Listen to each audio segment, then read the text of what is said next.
Tu voulais une vidéo pour la muselière, donc je vais te faire une vidéo pour t'expliquer la muselière.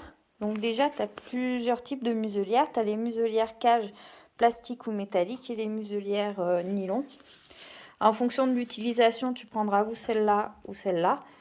Celle-là, elle a l'inconvénient pour être efficace, de devoir maintenir le nez fermé du chien. Donc c'est vraiment des muselières qu'on met pour des courtes durées, qui sont top à emmener en balade. Par exemple, quand tu as ton chien qui se blesse et que tu dois le manipuler en ayant peur qu'en lui créant plus de douleur, ben, il te morde.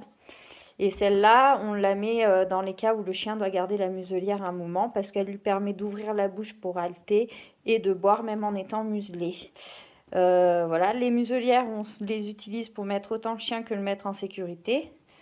Soit parce que, par exemple, on a des chiens qui ont des allergies alimentaires, ou on est dans des coins où il y a des risques de boulettes empoisonnées. Quand on met celle-là, au moins le chien, on est sûr qu'il ne bouffe pas tout et n'importe quoi.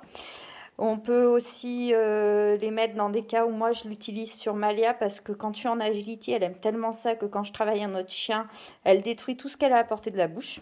Donc du coup, je suis obligée de la museler quand je travaille un autre chien en agility. On peut la mettre dans les transports, parce que dans les transports, tu prends un métro parisien bondé. Si tu as quelqu'un qui tombe sur ton chien, t'es pas à l'abri que ton chien se retourne et morde par surprise. Donc voilà, museler, ça veut pas dire chien méchant, il veut pas dire et outil qui va faire mal au chien. Pas du tout. C'est comme un collier, comme un harnais, c'est pas du tout douloureux pour le chien. Et si on la met et qu'on apprend le chien à être mise correctement, le chien la voit pas plus désagréable qu'un collier ou qu'un harnais, et pas comme une punition. Pour l'apprendre, la cage est pas mal pour l'apprentissage. Tu vas la proposer, alors elles sont en train de bouffer des parures des sabots du cheval. Donc tu proposes la muselière avec une friandise au bout, tu vois, dedans comme ça, et tu la présentes devant le nez de ton chien. Alors c'est compliqué parce que je suis toute seule pour filmer, tu vois. Avec la friandise au bout, le chien va aller chercher tout seul dans la muselière et il va assimiler la muselière à quelque chose de sympa. Donc on lui propose régulièrement. Donc ça, c'est la première étape. Je tiens ma friandise comme ça dans ma muselière. Voilà. Je présente au chien et le chien va venir mettre le nez dedans et prendre la friandise. Donc il va associer muselière, friandise, donc c'est cool. Quand le chien connaît bien la muselière et qu'il a bien associé muselière, friandise, je vais lui montrer. Elle a tombé un bout par terre. C'est bon, tu l'as ? Je vais lui présenter la muselière comme ça, et d'elle-même, elle va venir mettre la muselière, donc je vais récompenser. Voilà, je repropose la muselière, elle met le nez d'elle-même dans la muselière parce qu'elle sait que ça donne une friandise, je vais récompenser. Quant à ça, après, tu vas venir attacher la muselière, récompenser, détacher, enlever, et ainsi de suite.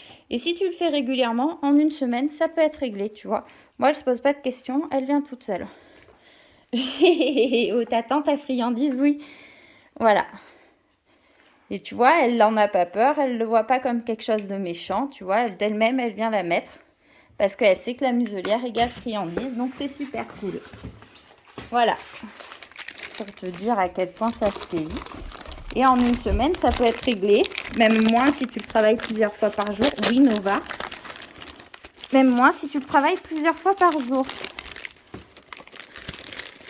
Donc, je te remonte la première étape, si j'y arrive, parce que j'ai tout le monde, du coup, vu que j'ai sorti les friandises.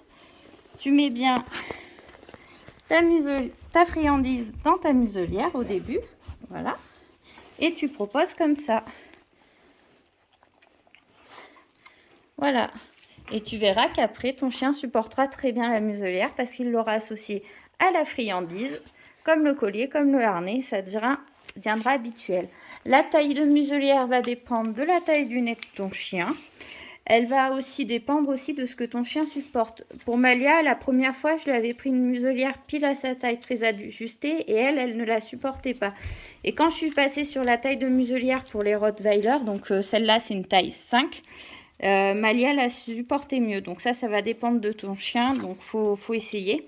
À savoir que les Baskerville ont un avantage, c'est que tu peux les mettre dans l'eau bouillante pour pouvoir ou les resserrer comme ça, ou les écraser comme ça en fonction du nez de ton chien.